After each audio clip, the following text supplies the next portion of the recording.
All right, we're on the seventh commandment. If you're using this catechism, it's page 85.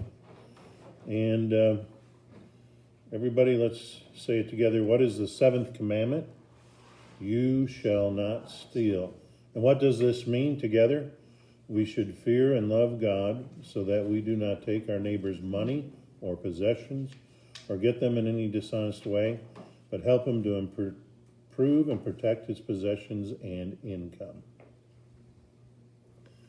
All right. Let's take a look at this commandment, you shall not steal.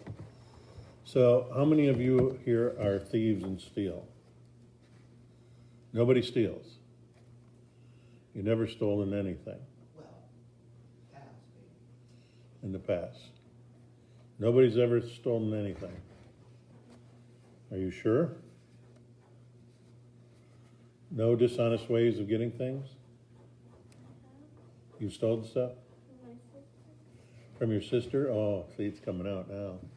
Stole stuff from your sister.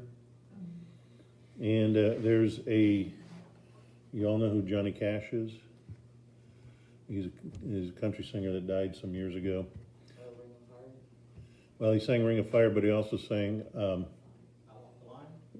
one part at a time. He sings a song about getting a Cadillac, but he works in a Cadillac plant. So over the years, he just took one part at a time out of his lunchbox. And then after so many years, he had enough parts to put together a Cadillac.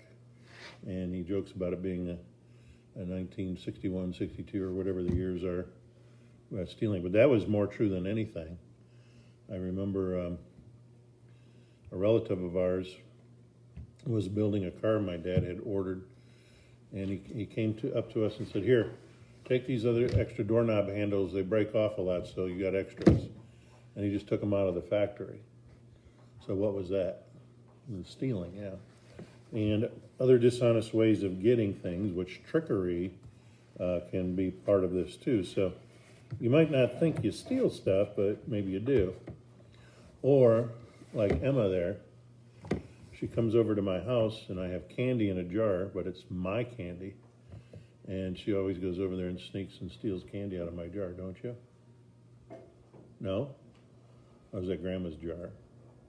Well, Grandma says you can have it. Yeah, she doesn't steal my candy. It's sugar-free, so nobody likes it.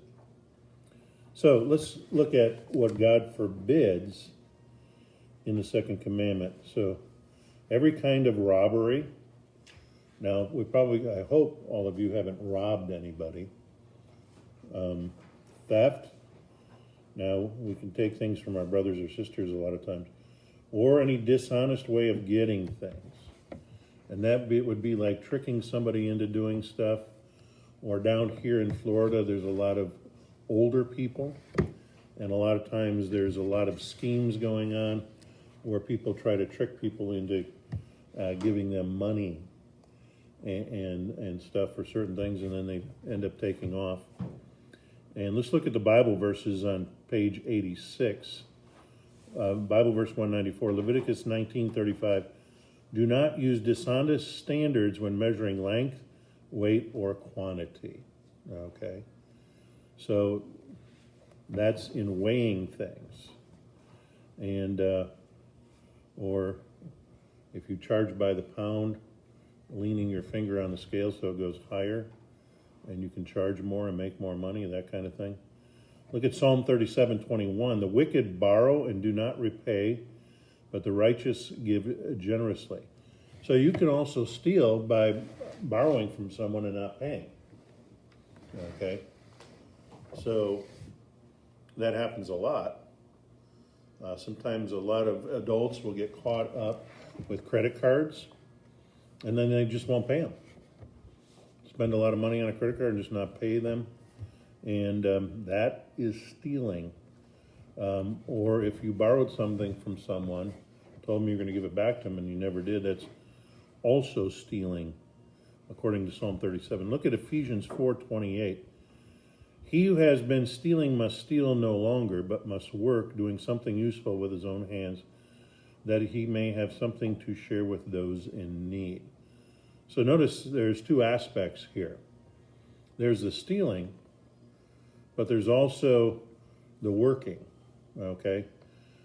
Honest work, doing something useful with your hands that you can share with those who are in need also. So that aspect of working there is very important. One of the things we've heard during this COVID time is that they were giving more money to people who were unemployed than they normally got, and they were concerned about their incentive to want to go back to work. If you're making more money being unemployed and getting unemployment money that's larger than your check, what is the tendency to do? It's to not want to go back to work because you're making more money now. And here it says working is part of doing something useful with your own hands. And there's two things that come into play here too. There's greed. And what's the opposite of greed?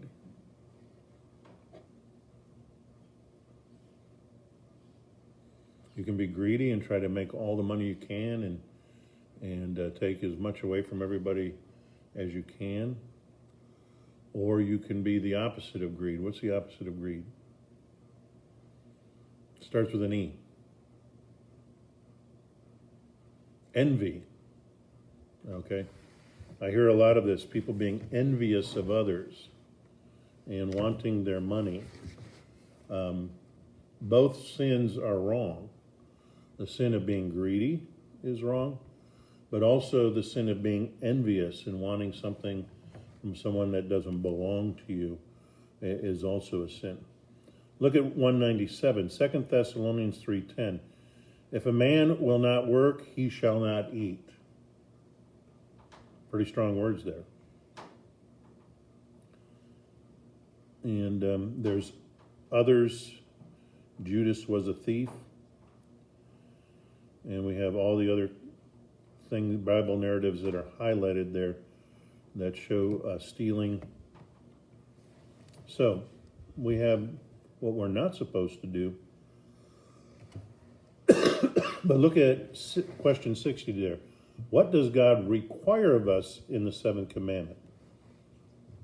And these are the things that I find are more difficult for us to do. We should help our neighbor to improve and protect that person's possessions and income.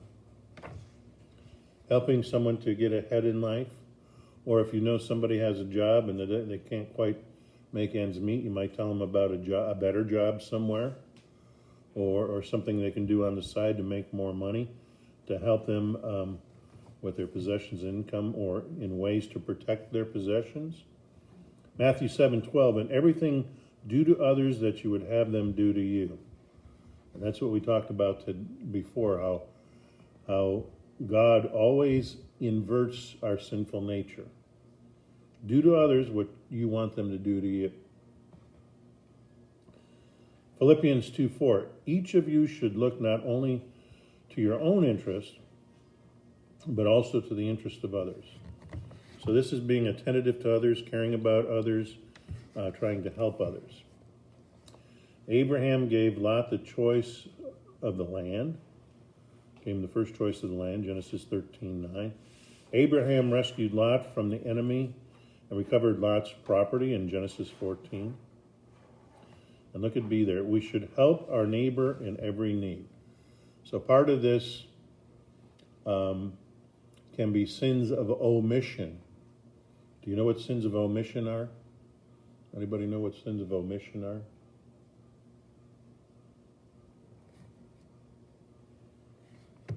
What word does omission make you think of? Not doing what you should do. Yeah, you're omitting doing something. You see somebody needs help and you walk away. Okay, that happens a lot because sometimes people think their lives are in danger. I broke down my vehicle several years ago alongside of a mountain in North Carolina. And every single car stopped to ask if we needed help. Every single car. Now, do you think that would happen down here in Florida on I-75? Probably not. A lot of people fear for their lives and don't want to help people because they think something's going to happen to them. So help the interest of others. We should help our neighbor in every need, Matthew 5:42. Give to the one who asks you, and do not turn away from the one who wants to borrow from you. Hebrews 13:16. Do not forget to do good and to share with others, for with such sacrifice God is pleased. So let's turn my phone down. And then 1 John 3:17. If anyone has material possessions and sees his brother in need, but has no pity on him, how can the love of God be in him? Okay, so that's helping our neighbor in every need. One of the things I've tried to do during COVID is when the restaurants were first opening up, they could only open up 25%. So I figured I had a job, so I tried to leave a bigger tip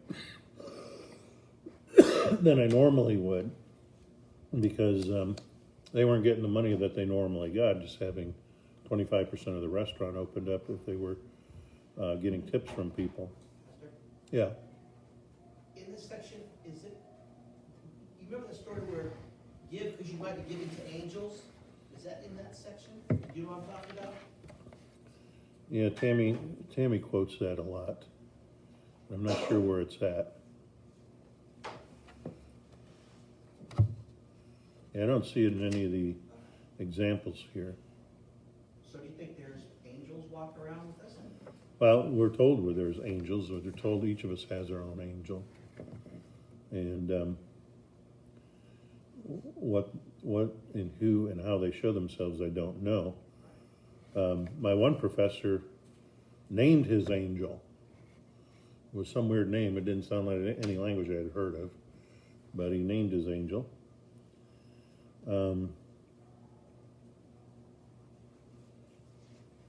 We do have some examples here of doing things wrong and trying to make them right. Zacchaeus promised to give back 4 times what he had taken dishonestly and to give half of his goods to the poor. The Good Samaritan helped his neighbor, but the priest and the Levite did not. And don't look at that story as that story should be understood more in realizing that Jesus is the Good Samaritan, that he goes above and beyond what other people do. Let's not moralize it too much. So, in the 7th commandment, we have stealing, but we also have caring and having concern for others, and others who are in help and in need. And it's difficult because one of the things I see a lot around here is a lot of homeless people are in the area and they want help. And I'm kind of skeptical because I deal with them as a pastor more often. And I have a rule. I do not give anybody money. Okay? If you see them on the side of the road and they want money, I don't give them money. I'll feed them. I'll ask them what they want to eat, and I'll go get them something and bring it back to them. Because the problem is a lot of people who are homeless use that money to do what? Yeah, drugs or alcohol or anything like that, rather than using it for food and shelter and those kind of things. And I remember once I was at a gas station on Causeway, and this young man was telling stories to these people that and that he was trying to get money for a hotel room. And that was the only truthful part of the story, but he was telling them false stories. And so I would tell people, don't give him anything. So then he said, hey, you were talking to people about me. I said, yeah. I said, you're lying to them. I said, why don't you just tell them the truth? And I saw him 2 weeks later at Sam's Club. And you know what he told me? He came over to me. He says, hey, it's you again. He says, thanks for telling me to be honest with people. I get more money now than I did before. And he told me he gets more money begging than the job he was able to get, and that his family and him stay in a hotel every night, and that was an easier way to do it. That if he went and got a job, he wouldn't be able to make enough money to stay anywhere. But he did tell me that once he started with being honest with everybody, he got more money when he asked for it. So I thought that was interesting. So helping people in need. but it's also being careful not to help people who have bad habits, like drugs. So I talked to a pastor once who was handing money out to people. I says, "You honestly give money to people?" I says, "I will go pay a bill. I won't give them the money to pay a bill, but I'll go pay a bill, or I'll go buy them food, or one of the things we do here sometimes is we support ECHO and these other groups, so we only do emergency stuff, but you can sometimes give them gift cards to like Walmart, because they can get gasoline too if they have a car, and they can get food. But with Walmart cards, you can't buy drugs. So, and that's a problem with a lot of people. So, any other things you can think of under "you shall not steal" or helping people? All right. So let's move on to the 8th commandment. Everybody's favorite commandment to break. And the 8th commandment is what I call the gossip commandment. Do any of you gossip? You ever gossip, talk about other people, to other people? I think most of us all gossip. Maybe not Emma. Do you gossip, Emma? Yeah. So the 8th commandment is one very difficult for us. And it says, "You shall not give false testimony against your neighbor." What does this mean? We should fear and love God so that we do not tell lies about our neighbor, betray him, slander him, or hurt his reputation.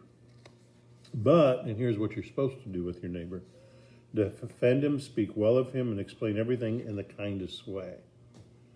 So this is a hard one for us to deal with, because we are very, very prone to gossip. Do you know what so-and-so's doing? Don't help them because they do this or that and the other thing. And what does it say we're supposed to do with people? Defend them, speak well of them, explain everything in the kindest way. And that's hard for us. Look under what does God forbid in the 8th commandment. God forbids us to tell lies about our neighbor in a court of law or elsewhere. That is, to lie about or lie to or withhold the truth from our neighbor. Did you ever have anybody lie about you right in front of your face? Yeah. I got in a car accident once, and I was in front making a left turn, and it was an icy road in Michigan, icy night, and I was making the left turn. The guy decided he was going to try to pass me as I was turning, and he hit my front.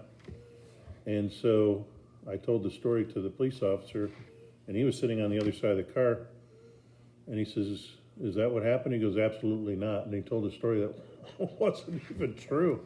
And I just looked at him. And I said, "Why did you lie?" Well, the police officer figured it out, and he got a ticket. I didn't get a ticket. He figured out he was lying, but when you see those kind of things go on, or they happen to you, it's very mind-boggling, but people will lie. People will not tell the truth.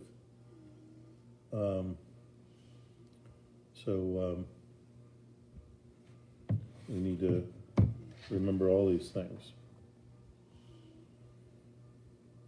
Proverbs 19:5, "A false witness will not go unpunished, and he who pours out lies will not go free." Ephesians 4:25, "Each of you must put off falsehood and speak truthfully to one's neighbor, for we are members of one body." And this is what I always say about it. I always say that we should talk to people instead of about people. Talk to people instead of about people. And that's hard for us to do. It's easy to talk about people, but when there's something that bothers you about them, it's hard to talk to them. But that's really what God is asking for us to do here. Each of you must put off falsehood and speak truthfully to his neighbor, for we are all members of one body.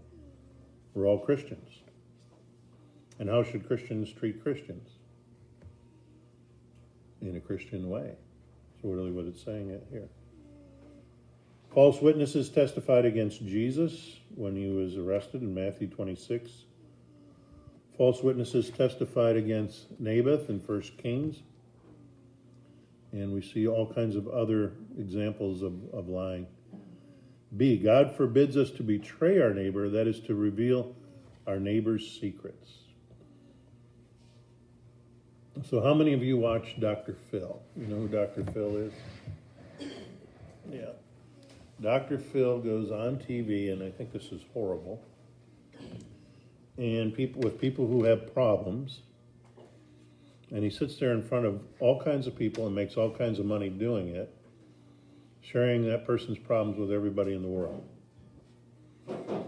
And I say that any psychologist or psychiatrist that does that is just evil, and it isn't right to go and tell people's secrets is included in here. Proverbs 11:13. A gossip betrays a confidence, but a trustworthy man keeps a secret.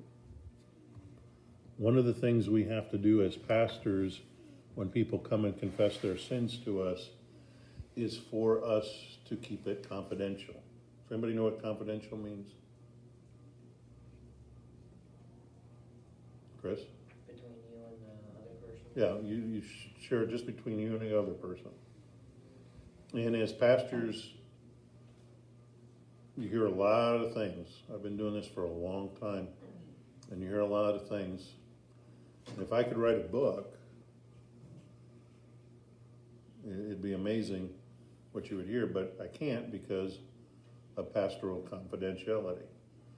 I hear people's sinfulness, they confess to me. I bring absolution to them or forgiveness as from God himself.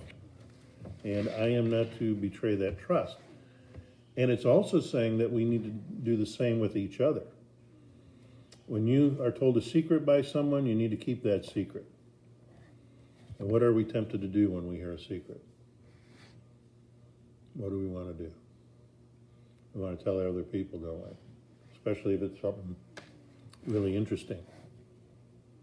Look at C there. God forbids us to slander our neighbor or hurt our neighbor's reputation. If your brother sins against you, go and show him his fault just between the two of you. We don't do that.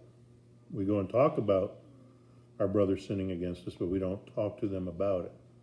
Matthew 18 tells us to do that. Luke 6:37. Do not judge and you will not be judged. Do not condemn and you will not be condemned. We have to be careful with that. You should not judge a person's salvation. Tell them whether they're going to heaven or hell. That's wrong. And you shouldn't judge if you're doing the same thing. Now, when are we to judge our Christian brothers and sisters?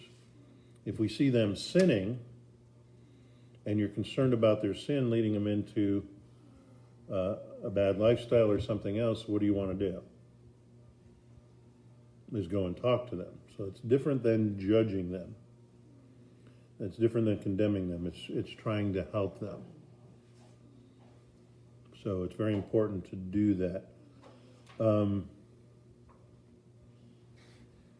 had a thought here and I lost it just now. James 4:11, brothers, do not slander one another. Don't say bad things about each other, and especially bad things that may not be true, or maybe an exaggeration of something. Slander. So then we have the other aspect of this commandment, not only what you're not supposed to do, but what God requires of us in the 8th commandment. Let's take a look at that.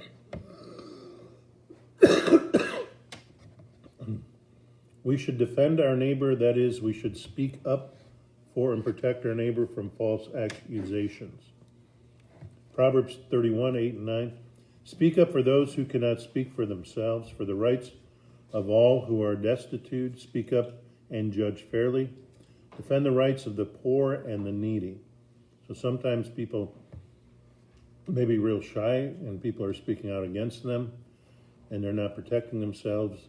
If you see something is being done wrong, you're to speak up for them. That's part of the 8th commandment here, is to defend the rights of those who can't defend themselves. B, we should speak well of our neighbor. That is, we should praise our neighbor's good actions and qualities. Jonathan spoke well of David in 1 Samuel 19:4. The people of Capernaum spoke well of the centurion. Jesus spoke well of the woman who anointed him. And so we have all those ideas of people speaking well about people. We should put the best meaning on everything. That is, we should explain our neighbor's actions in the best possible way. So it may be something is going on in a person's life and they're making big mistakes. And we shouldn't go and condemn them, but explain, they're having troubles right now and we need to support this person and help them. 1 Corinthians 13:7. Love always protects, always trusts, always hopes, always perseveres. 1 Peter 4:8. Love covers a multitude of sins. So, gossip, not helping anyone, not helping those who are in need. There's a lot of different things that are covered in the 8th commandment. And I think the 8th commandment is one of the biggies that we have trouble with as people. All right, how are we doing on time here? We've got 2 commandments knocked out, and it's a little after 7. So we got the 2 commandments, the 9th and the 10th commandment. Now, let's talk about the numbering of the commandments. Excuse me. If you go to the place I was going to go, Gatlinburg, Tennessee, and you want to go get the 10 commandments carved out on a wood piece or something, they're going to number the commandments differently than we do. And I think I talked to you about this at the very beginning.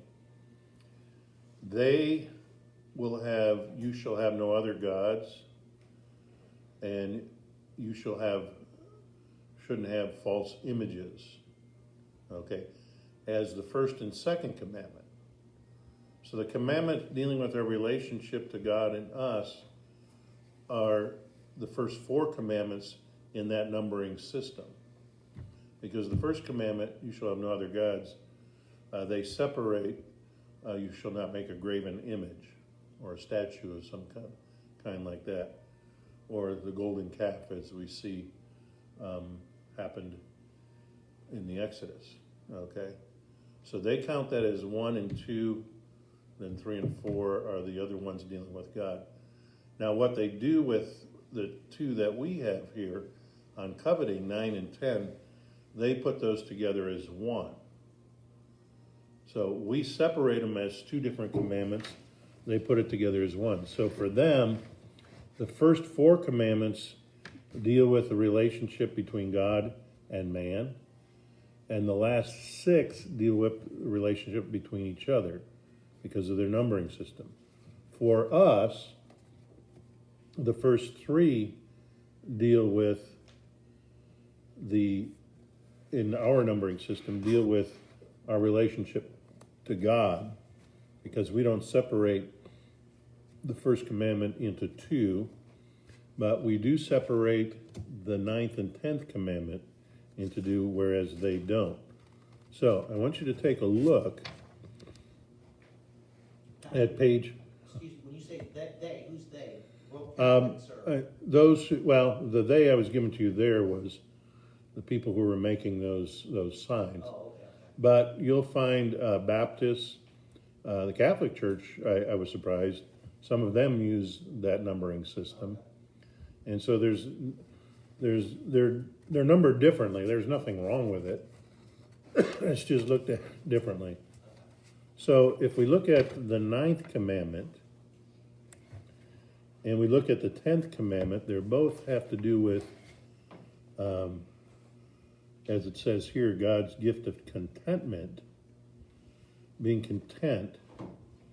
Notice it doesn't say being happy. I always say happy is like sagebrush. You know what sagebrush is? You ever watch the old westerns?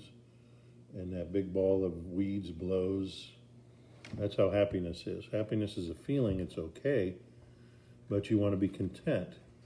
Now, what does it mean to be content? There's two different covetings that go on here. In the 9th commandment, it says you shall not covet your neighbor's house. Okay? In the 10th commandment, it says your neighbor's wife, his manservant, maidservant, his ox, donkey, or anything belongs to your neighbor. Now, I want you to think about a story. In fact, I'm going to be talking about it tomorrow night at the Advent service. Advent service is tomorrow at 7. And we're talking about Jesus as the son of David. But David was a king, and he did some significant things that were helpful to God. And David realized that he would have offspring, or a son of his would be more significant than him, and that was Jesus Christ. But David also had problems. David lusted after Bathsheba, okay? And that's one of the commandments we talked about already. But that lusting turned into coveting. And what did David do? He wanted Bathsheba so bad. Do you know what David did? Because he wanted Bathsheba so bad, Bathsheba was actually married to someone else. What did David do because he wanted Bathsheba so bad? He coveted Bathsheba. Anybody know what he did? We don't know. Oh, your daughter's not here. No. Oh, okay, I just didn't realize that. I thought I'm looking for her. She Yeah. would know. She would know. I thought somebody was raising their hand. He wanted her for himself. Yep, he wanted her for himself. So what did he do? He sent Bathsheba's husband to the front lines of the war because he knew what would happen. If you're on the front lines of the war, what's going to happen to you? Most likely, you're going to get killed. So he did that to murder him because he coveted Bathsheba so much that he wanted her for himself. So he sent her husband to the front lines so he would be killed, and then he could go marry Bathsheba. That was David who did that. Okay? And that is a perfect example of coveting, and that would be covered under the 10th commandment. Under the 10th commandment. God forbids every sinful desire to take from our neighbor, that person's spouse, or workers. So when you desire someone's spouse, you're really coveting and breaking the 10th commandment, because that's their spouse, not yours. So let's look at the 9th commandment first. And I like how both of these, and I've really never noticed this before, at the top of it, right after the 9th and the 10th commandment, it says God's gift of contentment. Now, do any of you know what contentment is? What is contentment?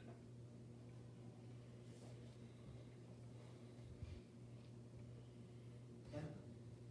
Do you know, Emma?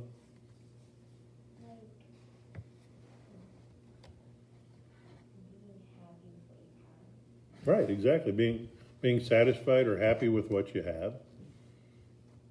And I got to tell you, the most content time that I had was when I was in the seminary. And we were living in poverty. We're actually below the poverty line. We lived in HUD housing, which is government housing for people who don't make a lot of money. But we were very content because we had no anticipation of being able to get anything. Like, I want that, what are they on now? PlayStation 5? Is that what just came out? A PlayStation 5 or that iPhone, what number are they on? I've got a cheap $80 phone here. 12? They're on 12? iPhone 12? I don't even have an iPhone. If you've gone to restaurants, they want you to scan the menu. I can't even do that. My phone doesn't scan. But it's $89. So, but being content with what you have, contentment is understanding that God is taking care of you and will take care of you. And I have to tell you, when I was the poorest in my life, I was the most content because there was no anticipation of getting anything because we didn't have any money. We were happy to eat, happy to pay our bills, and there was a sense of contentment there. But a very good way you put that, Emma. So, God's gift of contentment under the 9th commandment, you shall not cover your neighbor's house. What does this mean? We should fear and love God so that we do not scheme to get our neighbor's inheritance or house, or get it in a way which only appears right, but help and be of service to him in keeping it. What is coveting? It's having a sinful desire for anyone or anything that belongs to our neighbor. Okay? A sinful desire for it. You'll do anything to get it. Ever hear people say that? I would do anything to get, a Corvette. Or I'd do anything to get a motorcycle. Which I'm coming to the realization I probably should never think about getting a motorcycle. Pastor's legs aren't that good. So, sinful desire to get anything that belongs to someone else. Romans 7:8, sin produced in me every kind of covetous desire. Sin does it. Not obeying God's word produces covetous desire. Matthew 15:19, out of the heart comes evil thoughts, murder, adultery, sexual immorality, theft, false testimony, and slander. What coveting does God forbid in the 9th commandment? And here's where it's very specific about the 9th commandment compared to the 10th commandment. God forbids every sinful desire to get our neighbor's possessions openly or by trickery. Woe to those who plan iniquity. They covet fields and seize them, and houses and take them. They defraud a man of his home, a fellow man of his inheritance. That's from Micah chapter 2. 1 Timothy 6:8-10. If we had food and clothing, we would be content with that. People who want to get rich fall into temptation and trap into many foolish and harmful desires that plunge men into ruin and destruction. For the love of money is the root of all kinds of evil. Some people eager for money have wandered from the faith and pierced themselves with many griefs. So what is this warning us about? If you have the love for money, what is the other danger that comes from the love of other money found in 1 Timothy there?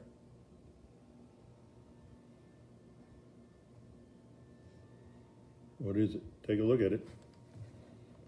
Bible verse 2:15. What is the other danger there if you have too much of a love for money?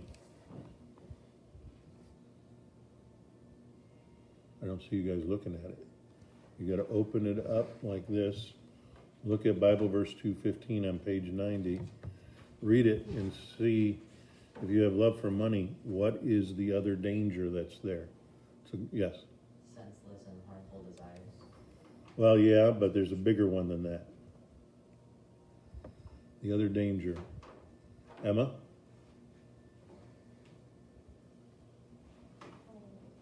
So people who want to get rich fall into temptation and trap into many foolish and harmful desires that plunge men into ruin and destruction.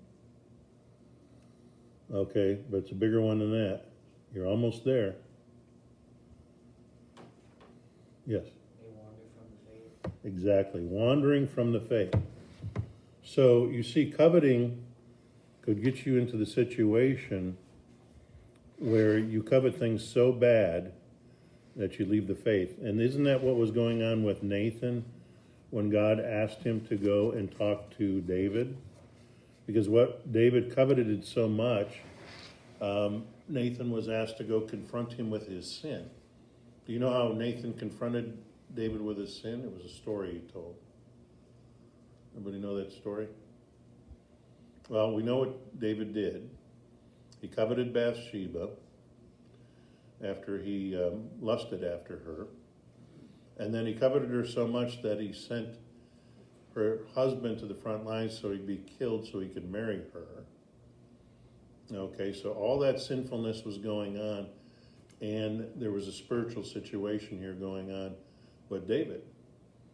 Because of all the things he was doing, he wasn't acknowledging God. So Nathan was sent to David by God to talk to him, and he tells him a story. And the story goes like this. There was a rich man who had a servant who had, I think it was a sheep or a goat, that the family treated like one of the family members. So they treated this goat like it was very close to them, you know, like a loved dog or a loved fish or a bird, but not a cat. It's a poor family, Huh? right? A poor family. Not necessarily. Yeah, they were a poor family, but they had a sheep that they treated like it was very special to the family. But it wasn't a cat. Okay, do everybody get that? It wasn't a cat. Get that, Emma? It'd be like a dog or something. So the rich man decided to put on a party, and the rich man had all kinds of sheep and goats. And you know what he did? He went to his servant's house, the poor man's house, took that lamb that was special to the family, slaughtered it, and gave his party off of the poor man's sheep. David, in hearing that story, said, you know, that man needs to be punished. And what did Nathan say to him? You are that man. Because what was he trying to tell him? Look what you did to Bathsheba's husband. Look what you took away, his life. And he used this story to show that and to show David his sin. And what did David say after he saw that he had done wrong? He confessed his sinfulness to Nathan. Nathan told him his sins were forgiven. He pronounced absolution to him, which some people don't like, that clergy forgive people's sins, but we're to do that. We see Nathan did it to David. He told him his sins were forgiven after David seen his sin and confessed that sin, his sin of covetousness. But the danger there is wandering from the faith. And so coveting can put you in a situation where you're wandering from the faith. And what is the only unforgivable sin? Yes. Unbelief, right. Wandering from the faith would qualify as unbelief. So very, very strong words there in 1 Timothy. Let's look at question 65. What does God require of us in the 9th commandment? Here comes that word again. We should be content with what God has given us and assist our neighbor in keeping what God has given that person. Philippians 4:11. I am not saying this because I'm in need, for I have learned to be content in whatever the circumstances. In 1 Timothy 6:6, godliness with contentment is great gain. Hebrews 13:5, keep your lives free from the love of money. Be content with what you have, because God has said, never will I leave you, never will I forsake you. Everything you have is given to you by God. It's a gift from God. So we see the difference there in 9. Excuse me. Pastor got exposed to goose down. You all know what goose down is? Feathers they put in pillows, and it bothers me for 4 or 5 days afterwards. And People often misquote that money is the root of all evil. yeah, it's the love of money. The love of money. Yeah. All right, let's look at the 10th commandment, and this will take us to the end. Now we see the differences between the two, and God's gift of contentment is there again. You shall not covet your neighbor's wife, or his manservant, maidservant, his ox or donkey, or anything that belongs to your neighbor. What does this mean? We should fear and love God so that we do not entice or force away our neighbor's wife, workers, or animals, and turn them against him, but urge them to stay and do their duty. What coveting does God forbid in the 10th commandment? And God forbids every sinful desire to take from our neighbor that person's spouse or workers. Okay. Luke 12:15, he said to them, watch out, be on your guard against all kinds of greed. A man's life does not consist in the abundance of his possessions. So we talked about greed in regards to this too. Colossians 3:5, put to death therefore whatever belongs to your earthly nature, sexual immorality, impurity, lust, evil desires, and greed, which is idolatry. David coveted Uriah's wife as one of the examples there, which we already seen or talked about. Absalom estranged the hearts of the people from David. And then we have the other aspect of this. What does God require of us in the 10th commandment? We should be content with the helpers God has given us, and I encourage our neighbor's helpers to be faithful to our neighbor. Each of you should look not only to your own interest, but to the interest of others. Philippians 2:4.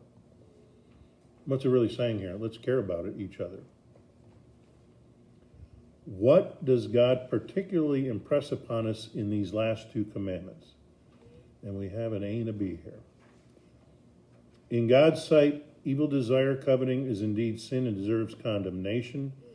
Genesis 3:6, when the woman saw the fruit of the tree was good for food and pleasing to the eye, and also desirable for gaining wisdom, she took some and ate of it.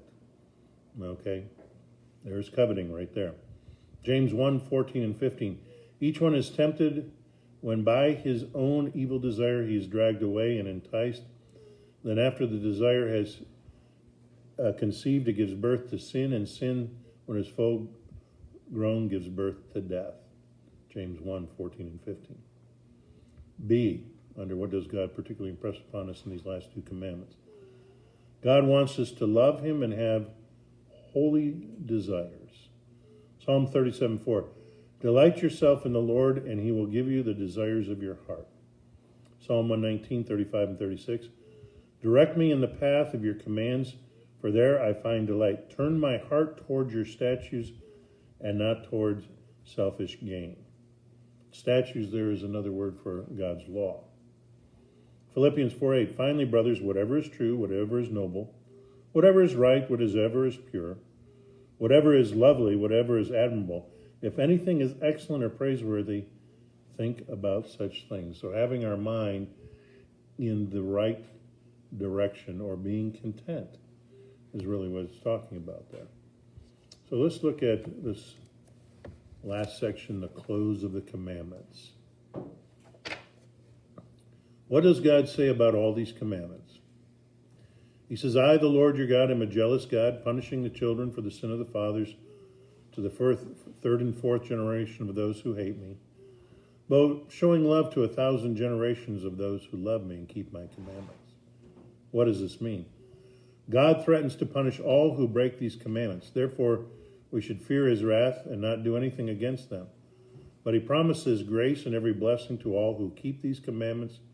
Therefore, we should also love and trust in him and gladly do what he commands. Now, we have a section here that has to do with the law and fulfillment of the law, the purpose of the law.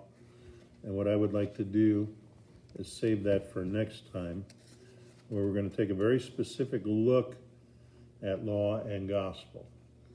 And that will finish us out for the 10 Commandments and his law. And then when let me see, do we have one or two more meetings? We got two more meetings. So we'll go through that. We may or may not finish it. And then what we'll start is the Apostles' Creed after that. So we'll take a look at those. So put that section on hold there. And I'll turn you back to page 33, is it?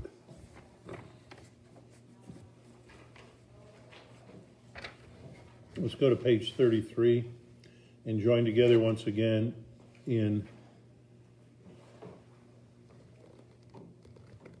our evening prayer. Let's join together. I thank you, my heavenly Father, through Jesus Christ, your dear Son, that you have graciously kept me this day. And I pray that you would forgive me all my sins where I've done wrong. Graciously keep me this night. For into your hands I commend myself, my body and soul, and all things. Let your holy angel be with me, that the evil foe may have no power over me. Amen. Then go home, do your homework, and then go to sleep at once and in good cheer. You all have a good day.